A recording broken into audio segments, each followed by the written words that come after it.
연세 드신 분들은 기억하시겠습니다만 젊은이들은 잘 모를 텐데 전에 영국의 유명한 희극 배우로 찰리 채플린이 있었습니다. 이 사람은 가난한 환경에서 자랐지만 성격이 매우 낙천적이었고 그의 코믹한 연기, 특별히 다른 사람을 흉내내는 데는 누가 따라올 자가 없을 만큼 그 당시 아주 유명한 희극 배우였습니다. 그의 트레이드 마크라면 그 나비 모양의 수염, 그리고 펑퍼짐한 그 술통 바지, 그리고 좌우 짝이 거꾸로 된 그 구두를 신는 것이 그의 트레이드 마크로 유명했습니다. 그가 인기가 이제 높아지고 많이 그 분주하게 활동하다가 어느 때 그가 좀 쉬고 싶었던지 원래 조용히 시골 마을을 여행했다고 합니다. 근데 시골 마을 여행하다 보니까 어느 곳에 현수막이 붙었는데 재미있는 것은 찰리 채플린 흉내내기 콘테스트가 있었더라는 것입니다. 이 사람이 장난기가 발동해서 자기가 찰리 채플린이라는 것을 이제 숨기고 사람들이 찰리 채플린의 그 복장을 하고 찰리 채플린이 연기하는 모습을 이제 그 콘테스트를 하는데 자기도 이제 거기에 참가자로 신청해 가지고 거기에 찰리 채플린 역할을 해냈습니다.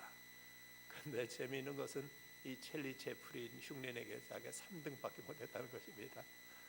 가짜가 진짜보다 더 진짜 같은 이런 이제 코믹한 이런 일이 있었던 것이죠. 근데 세상에는 가짜가 진짜 역할, 진짜보다 진짜 노릇을 하려는 이런 일들이 많고 그것이 때로는 우리들이 신앙생활 속에서도 진짜가 아닌 가짜 것들을 우리가 잘못 미혹되고 이런 데 현혹하는 경우들이 있습니다.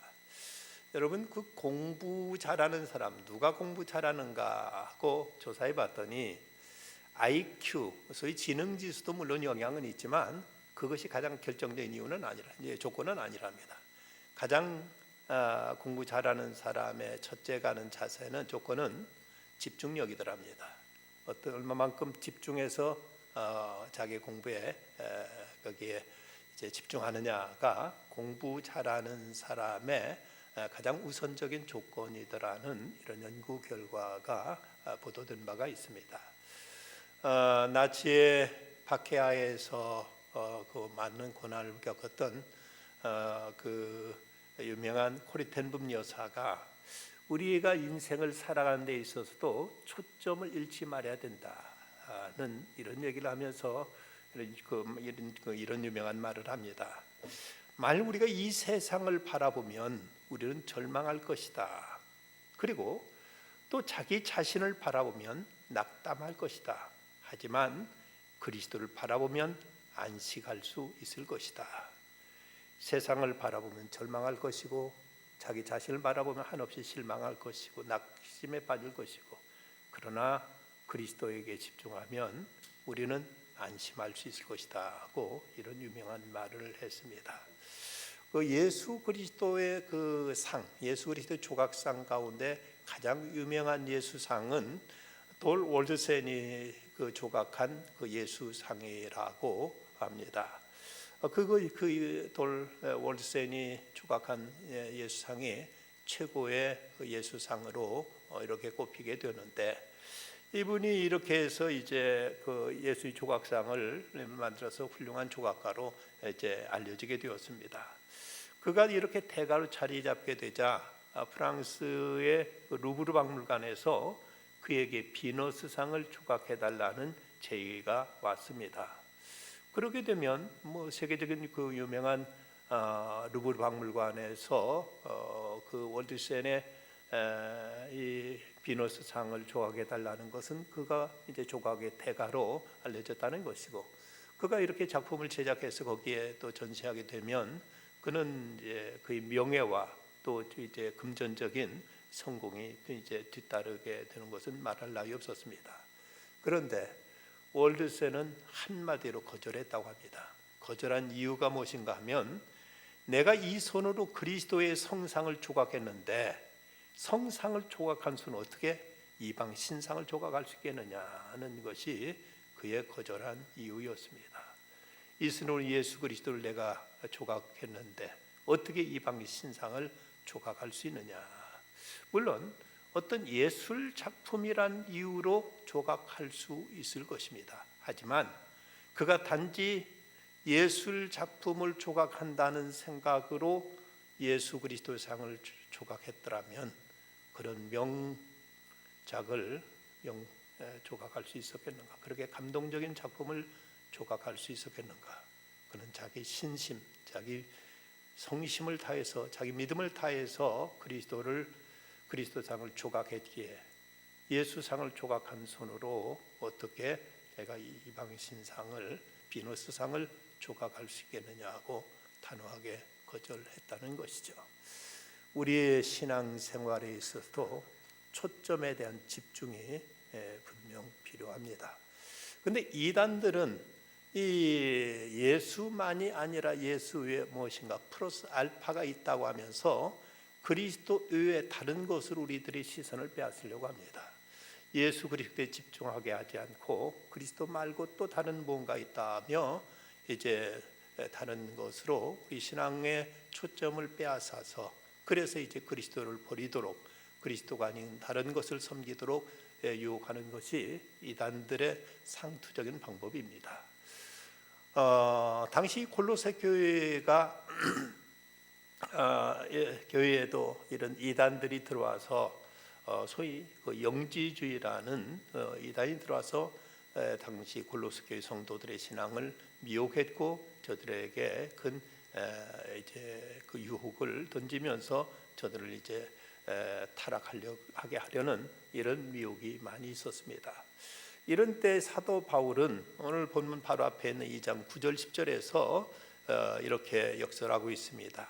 그 안에는 곧 그리스도 안에는 신성의 모든 충만이 육체로 가시고 너희도 그 안에서 충만하여졌으니 그는 모든 통치자와 권세의 머리시라고 이렇게 이제 그리스도 안에 모든 충만이 이제 담겨 있다면서 그리스도가 모든 것의 머리가 되시고 충만이시다고 말합니다. 이 충만이라는 말을 달리하면 충분이라고 얘기해도 좋을 것입니다. 그리스도로 충분한 것이고 그분이 우주 안에 충만하신 분으로서 우리는 그리스도 외에 다른 것을 필요로 하는 이런 신앙이 아니라 그리스도가 유일한 우리 신앙의 대상이요 또 우리들의 모든 문제의 해답이 되심을 이제 바울은 역설하고 있습니다. 그렇다면 당시 골로새 교회를 미혹하던 이단들은 무엇을 가지고 그리스도를 미혹했는가? 먼저 그리스도에 대한 신앙을 미혹한 저들의 그 미혹한 내용을 보면 먼저는 율법주의였습니다. 11절 말씀 보면 또 그 안에서 너희가 손을 하지 아니한 할례를 받았으니 곧 율법에 곧 육의 몸을 벗는 것이 그리스도의 할례니라는 말씀이 나오는데 율법은 우리에게 유익한 것이고 또 필요한 것입니다. 하지만 이 율법주의로 이제 빠지게 되면 이건 또한 문제가 있습니다. 율법은 613개의 계명으로 되어 있는데 이것을 크게 둘로 나누면 하라 그리고 하지 말라 하는 것으로 되어 있습니다. 근데 우리들은 모두 다 인간은 모두가 다 하라는 하나님의 계명은 지키지 못했고 하지 말라는 또 계명은 범해버리고 말았습니다. 그래서 우리가 율법은 우리에게 하나님의 법을 가르쳐주고 우리로 하여금 하나님 앞에 바로 서게 해주는 것이지만 그러나 이 율법을 범함으로 인해서 우리는 하나님의 진노를 피할 수가 없게 된 것입니다. 그런데 계속 이 율법을 강조하게 될 때 우리는 점점 더 무서운 이제 그 정죄 의식에 빠지게 되고 인간은 도저히 어떤 여기에 이제 구원의 길이 우리에게는 이제 무망해져 버리게 되고 마는 것입니다. 인간의 의로 어떤 그 인간의 행위로 의를 이루려고 하는 이런 이제 율법주의자들에 대해서 갈라디아에서 보면 2장 21절에서 내가 하나님의 은혜를 패하지 아니하노니 말 의롭게 되는 것이 율법을 말하면 그리스도께 헛되이 죽으셨느니라. 율법을 행함으로 우리가 하나님 앞에 의롭다함을 받을 수 있다면 그리스도께서 죽으실 필요도 없고 죽으신 것 자체도 아무 의미가 없고 유익이 없다고 이렇게 말하는 것입니다. 왜냐하면 인간은 누구나 율법을 범함으로 인해서 하나님의 진노하에 이제 처하게 되었고 하나님의 심판을 받게 되었기 때문에 그런데도 이 율법을 추구하고 율법을 통해서 의롭다함을 받으려고 한다면 그리스도께서 십자가에 죽으신 것은 아무 의미가 없어져 버리고 마는 것입니다. 우리는 누구도 율법을 통해서 하나님 앞에 의롭다함을 받을 수 있는 육체는 세상에 아무도 없습니다. 오직 그리스도의 십자가의 대속으로 말미암아 하나님 앞에 의롭다움을 얻게 되었고 하나님과 화평의 관계를 맺을 수 있게 되었습니다. 근데 그 율법에는 도덕법과 의식법으로 나뉘어집니다. 도덕법이라는 것은 뭐 살인하지 말라, 가늠하지 말라, 또 거짓 증거하지 말라 이런 것들이 이제 도덕법이라고 할 수 있고, 이제 그 다음에 의식법이라면 안식일을 지킨다든지 무엇을 먹어야 된다, 뭐 먹지 말아야 된다는 것이라든지 어떤 절개 같은 것 이런 것은 의식법으로 이제 분류될 수 있는데, 그런데 당시 영지주의자들 그들이 강조했던 것은 특별히 이제 의식법이었고, 의식법 중에서 오늘 말씀에서 언급되고 있는 것 중에는 이제 11절에서 말씀하고 있는 할례입니다. 할례는 구약 시대 이스라엘 백성들이 하나님의 백성되는 되었다는 언약의 표시였습니다. 이것이 단순한 어떤 건강이나 위생상의 목적으로 치러진 의식이 아니라 이 할례를 받아야만 하나님의 백성이 된다는 이런 이제 그 율법주의로 인해서 저들은 할례를 받지 아니하면은 구원받지 못한다고까지 이렇게 이제 당시 초대교회 이단들 율법주의자들은 이렇게 미혹함으로써 할례를 그렇게 강조했습니다. 그런데 할례를 받아야만 구원받는다면 그리스도의 그 대속의 사건이 무의미해지고 이건 무력화되어 버리고 마는 것이죠.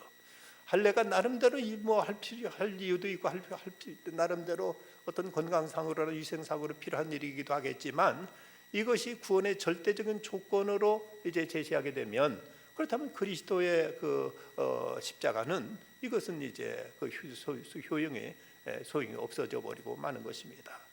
이런 것에 대해서도 세례에 대해서도 말씀하고 있는데, 세례라는 것, 세례도 중요한 것은 우리가 예수 믿고 나서 세례를 받음으로 공개적으로 우리가 그리스도인이 되는 이런 신앙 고백을 하게 되는 것이죠.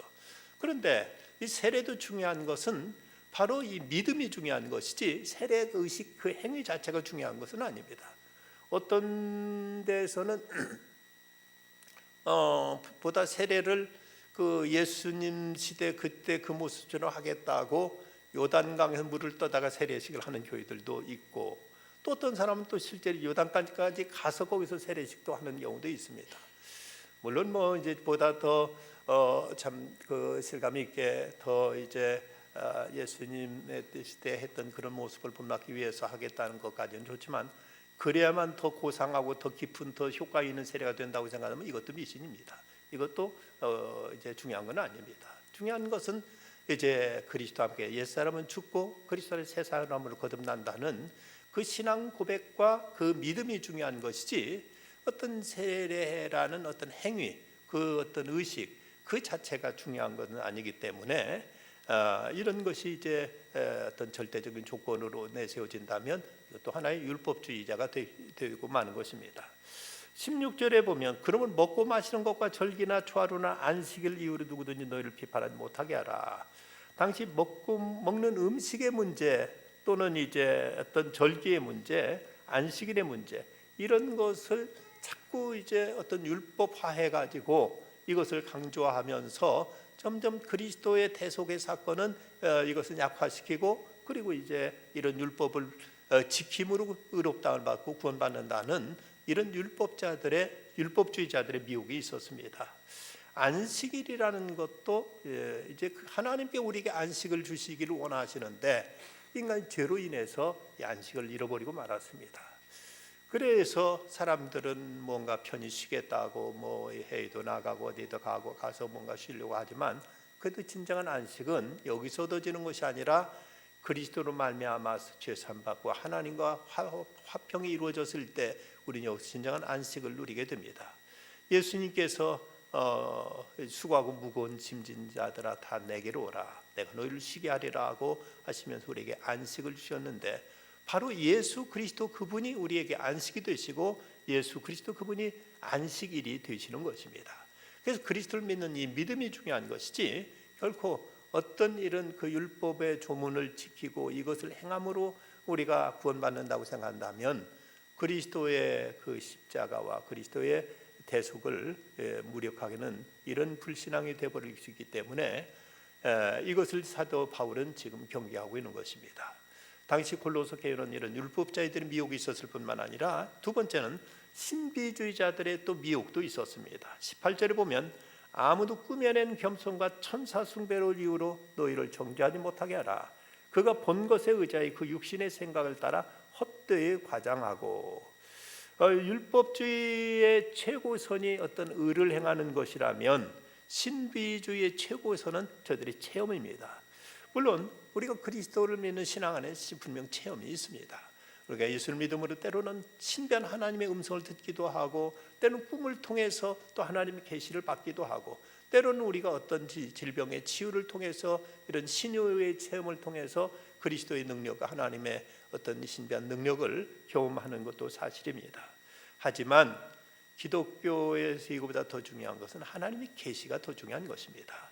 하나님의 말씀을 통해서 우리에게 들려주는 것이 있고 우리에게 계시하는 것이 있는데, 이것을 무시하고 점점 자꾸 뭔가 체험만 찾으려다 보면 미혹되기 쉽고, 이러다 보면 이것도 어떤 이는 말하기를 신비주의도 또한 인본주의라고 말합니다. 왜냐하면 그것이 자기 신비, 자기 체험을 절대화하기 때문에 그렇습니다.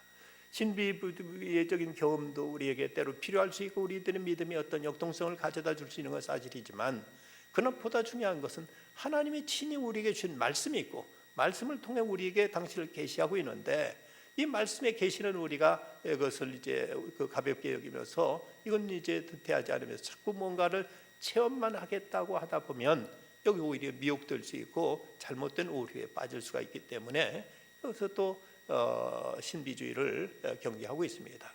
신비주의 가운데 그 당시 강조되었던 것은 천사 숭배였습니다. 우리가 분명히 천사의 실제를 믿습니다. 하나님은 오늘도 당신의 천사를 통해 우리들을 보호하시고 우리들을 지키시고 우리들을 인도하시는 것이 사실이지만, 그러나 이런 이 천사의 어떤 이제 신비한 어떤 그 역할, 이것을 우리가 강조하다가 보면 자칫 천사 숭배에 빠져버리고 마는 이런 오류를 범할 수 있다는 것입니다. 그 요한계시록에 보면 사도 요한이 그 놀라운 하늘의 신비, 하늘의 신령한 영계를 보여준, 계시해준 그 천사의 모습에 대해서 크게 큰 감동을 받습니다. 그런데 이렇게 천사의 이제 역할, 천사에 대해서 그 사도 요한이 감격한 나머지 계시의 전달자인 천사 앞에 엎드려 경배를 하려고 하자, 그 천사가 뭐라고 하는가 하면 요한계시록 20장 9절, 나는 너와 내 형제 손자들과 또 이 책의 말을 지키는 자들과 함께 된 종이니 그리하지 말고 오직 하나님께 경배하라고 천사가 적극 사도 요한에게, 사도 요한이 천사에게 경배하려고 하자 이것을 단호하게 막아섭니다. 오직 경배의 대상은 하나님이시지, 천사가 비록 하나님이 천사를 통해 하나님께 우리에게 어떤 은사를 주셨거나 우리를 지켜주셨거나 우리에게 어떤 역할을 하셨다 하더라도 그 천사는 하나님을 부리는 종일 뿐입니다. 그런데 그 천사를 숭배하고 천사를 우리가 경배의 대상을 삼는다면 이것도 또한 우상 숭배가 되고 이것도 이제 잘못된 가르침에 미혹되는 일이 되고 마는 것입니다. 이런 그 천사 숭배가 당시 문제였다면 오늘날 21세기 현대를 살아가는 우리에게는 이런 어떤 신비주의의 미혹은 없을까? 여러분 그 얼마 전에 극장에 히트했던 영화 중에 신과 함께하는 영화가 1200만이 1230만이 얼마인가 관객을 두고 보내서 우리나라 역대 랭킹 12번째 히트작으로 뽑혔습니다. 그런데 이 신과 함께하는 영화는 전혀 기독교하고 상관없는 미신적인 얘기입니다. 근데 사람들이 이런 것을 자꾸 이제 관심 갖는 것은 이 시대 소위 포스트 모던 이 시대도 사람들은 어떤 영매라든가 초월 명상이라든가 이런 데 점점 빠져들어가는 이런 약점이 있습니다. 오히려 과거 현대주의 시대 때는 모더니즘 때 시대는 모든 것이 다 이제 어떤 분명한 원칙과 그리고 증거에 의해서 모든 것을 이제 확립하고 확정하곤 했는데, 오히려 지금 포스트 모던 이 시대는 사람들이 더 이런 신비적인 것이 더 약해지고 이런 것에 미혹되는 이런 시대가 되어버렸습니다. 컴퓨터에 보면은 뭐 오늘의 운세, 또 토정 비결 이런 것이 컴퓨터 프로그램에 쉽게 깔려 있고, 또 언론사에서 이런 걸 조장하면서 신문에서도 이런 것을 가지고 사람들을 이제 미혹시키고 있는 모습을 보면, 오늘과 같이 과학이 발달된 시대에도 이런 그 신비주의라든지 이런 어떤 미신적인 것은 여전히 사람들을 미혹하고 있고 우리에게 어떤 그 경계의 대상이 되고 있습니다. 기독교 안에도 분명히 신비가 있고 또 건강한 신비주의자들도 물리 있었습니다. 썬다신 같은 사람도 대단한 그런 신비주의자 있고, 그리고 성 프란시스 같은 사람도 대단한 신비자였지만, 그러나 또 이제 거짓된 잘못된 신비주의자들도 있어서 그 일을 어지럽힌 것도 사실입니다. 스웨덴버그 같은 사람이 또 이제 문제였고, 우리나라에서는 그 옛날 박태선이라든지 또 문선명 같은 이런 사람들이 첫 번부터 이단은 아니었는데 신비를 강조하다가 그들은 이제 예수보다 다개가 더 이제 높아졌다. 박태선 같은 경우는 처음에는 대단한 이제 어쨌든 부흥사로 활동했었는데, 사람들이 많이 모이고 뭐 저 한강변에서 모래밭 한강 백사장에서 집회하니까 뭐 10만 명이 모였다든가 얼마 모였다고 하니까, 성경 봐라 어디가 예수가 10만 명 모았던 적이 있느냐 하면서 자기를 이제 감람나무라고 하면서 자기를 우상시하는 이런 이제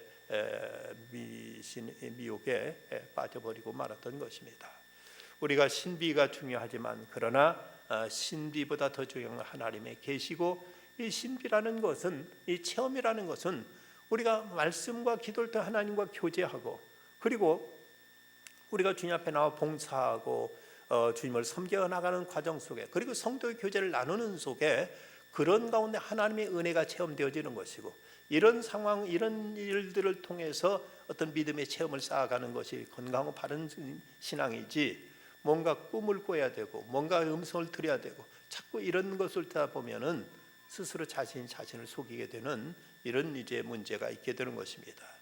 여기에 대해서 이 말씀에 보면 신비자는 그 본 것에 의지하여라고 이렇게 그 말씀하고 있는데, 이 본 것에 의지한다는 그들의 문제, 18절에서 말하고 있는 대로 이제 저들은 이 본 것을 의지해 그 육체의 마음을 조차 헛되이 과장한다.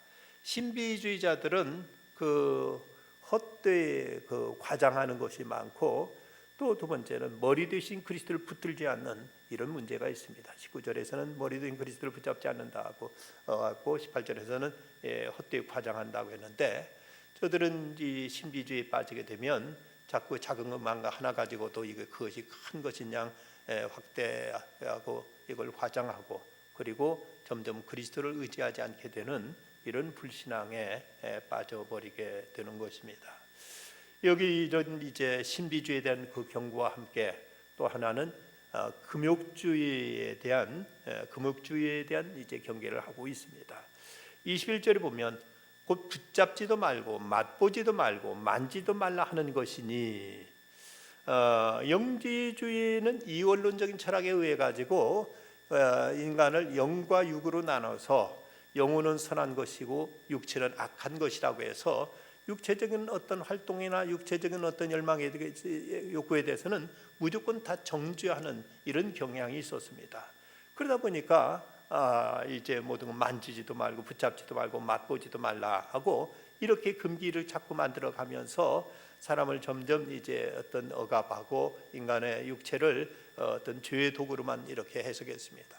그러나 성경에 보면 너희 몸은 하나님의 영이 거하시는 성령이 전이냐 아니냐 그 말씀하신 걸 보면, 우리 몸 자체는 하나님이 주신 선한 것으로서 어떻게 쓰여지느냐에 따라서 의의 병기도 되고 때로는 죄의 도구도 되는데, 몸 자체를 우리가 부정하고 무조건 인간의 욕구 자체를 이것을 이제 억제하는 것은 그런 모습이 옛날 스토익 철학을 통해서 들어왔던 이런 이원론의 한 모습으로 당시 초대교회에 있었던 이단 사상들이었습니다.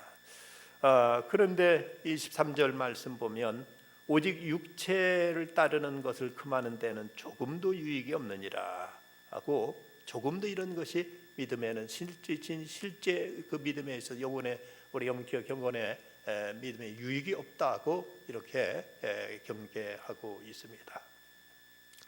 마틴 루터는 하나님을 기쁘시게 하고 하나님을 만족하게 하는 것이 사람의 길이라면 무엇인가 해야 되지 않느냐 하는 이 문제 가지고 나름대로 최대한 노력을 기울였습니다.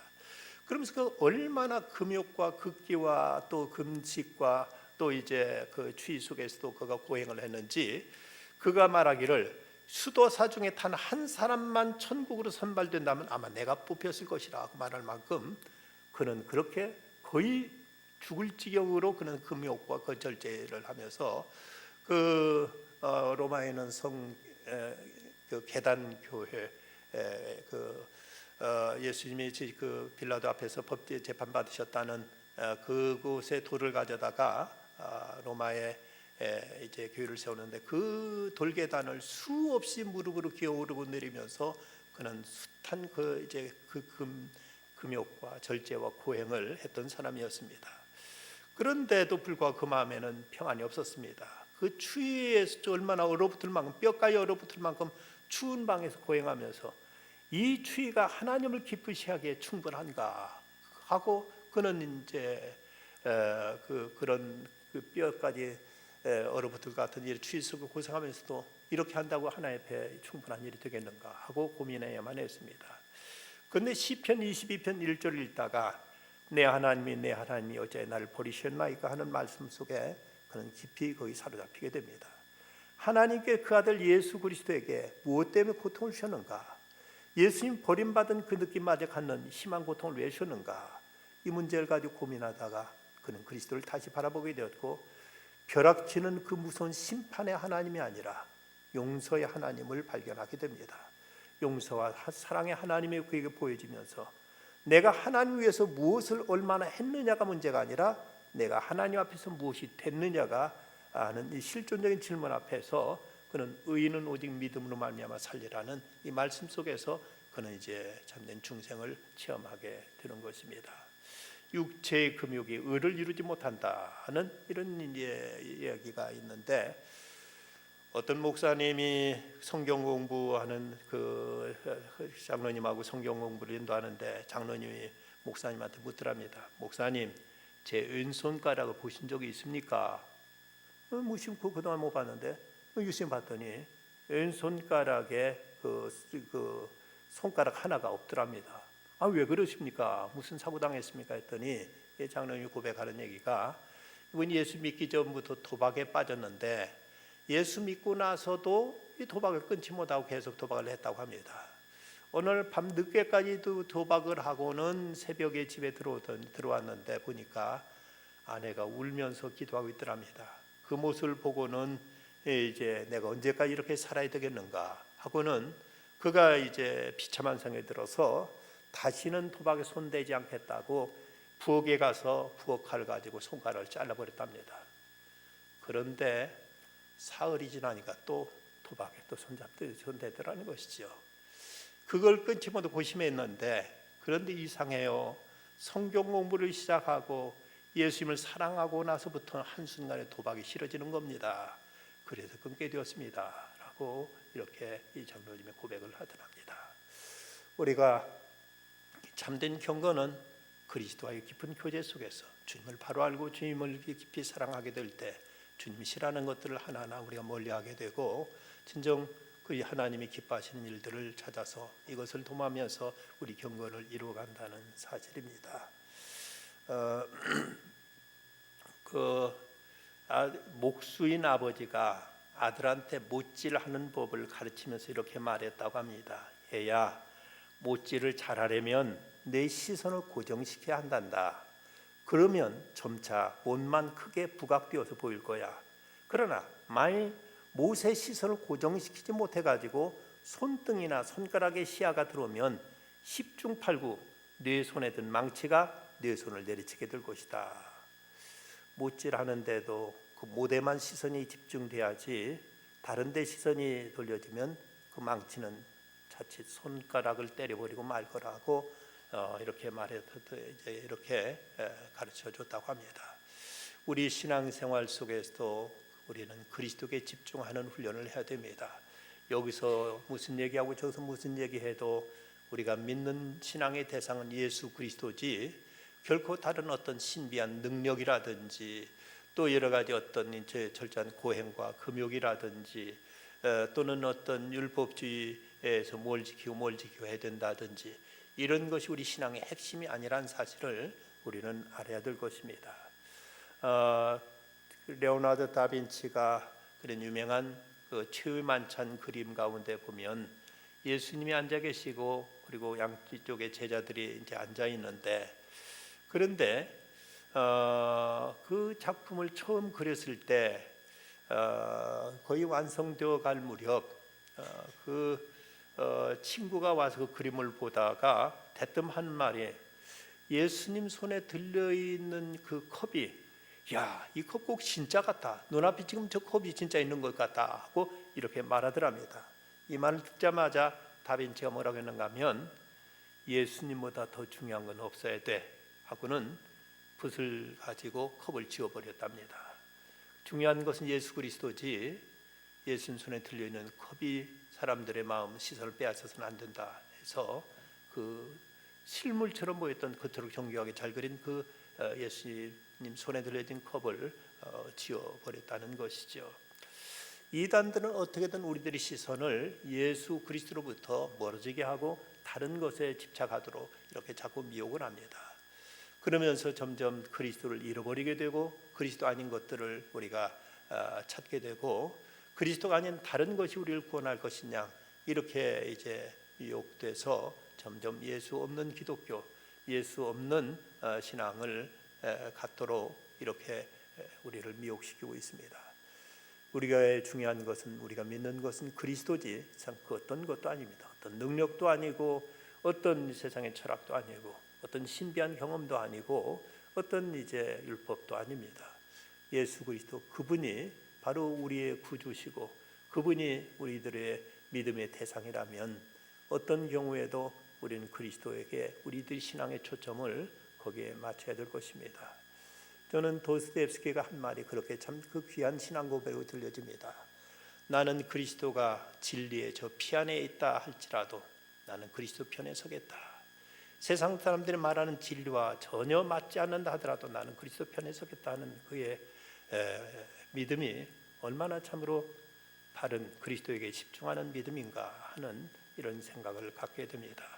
세상이 뭐라고 하든 시대가 어떻게 변화되든 또 이단들이 뭐라고 우리를 미혹하든 우리의 믿음의 대상은 예수 그리스도시고 오직 그분께 집중하고 그분께 우리 초점을 맞출 때 그럴 때 우리들의 신앙은 살아 역사는 그리고 하나님께 기뻐하시는 또 주님과의 참된 교제와 일치를 이룰 수 있는 이런 진정한 신앙으로 성숙해 나가게 될 것입니다. 옛날 고로새 교회에 율법주의자들이 뭘 지켜야 된다 하는 어떤 행위를 통해서 의로움을 이루라고 이렇게 강요했었고 또 그들 가운데 신비주의자들이 여러 가지 어떤 신비한 체험을 강조하면서 그러면서 저들을 미혹하기도 했고 또 저들 중에서는 때로 금욕주의자들이 이제 뭣도 하지 말라 자꾸 하지 말라는 걸 통해서 저들의 어떤 믿음을 흐트러 놓으려고 했었습니다. 하지만 중요한 것은 바로 예수 그리스도시고 그분과 말씀과 기도를 통해서 영적인 교제를 나누면서 성도의 교제를 소중히 하고 또 그리스도를 위해서 우리가 몸으로 봉사하며 주님을 섬겨나가는 중에 여기서 참된 주님의 은혜도 능력도 주님에 대한 참된 지식도 쌓여가게 되고 그리고 참된 체험도 이런 곳에서 건강한 체험이 이루어질 수 있을 것입니다. 골로새에 주셨던 이 경계의 말씀 오늘 우리에게도 여전히 그대로 해당된다면 우리도 오직 주님만 바라보고 주님의 진정 충만하신 분 그리고 주님이 온 우주의 머리 되신다는 사실을 믿고 고백하면서 그분만을 믿고 따를 수 있는 우리들의 바른 신앙이 되어야 되겠습니다. 기도하십시다. 거룩하신 아버지 하나님, 이 밤도 주님 앞에 나와서의 말씀을 통해서 무엇이 바른 신앙인가를 저희들이 생각해 봅니다. 옛날 골로새 교회는 율법주의자들 그리고 신비주의자들 또 금욕주의자들에 의해서 저들의 믿음이 흔들렸고 저들의 믿음의 위기가 있었을 때 사도 바울은 그들에게 이제 강조하면서 너희에도 그 안에 충만해졌으니 그는 모든 통치자와 권세의 머리시라고 말씀하면서 오직 그 안에만 모든 신성의 충만이 육체로 가신다고 역설했습니다. 저희들도 오직 예수 그리스도 안에 진정한 충만이 있음을 알고 그리스도를 머리로 모시고 주님을 오직 이제 믿음으로 믿고 따르는 중에 저희도 날마다 함께 하시는 주님의 은혜와 그 능력과 그 은총 속에 살아가는 저희들 다 되게 하여 주시옵소서. 예수님의 이름으로 기도드리옵나이다.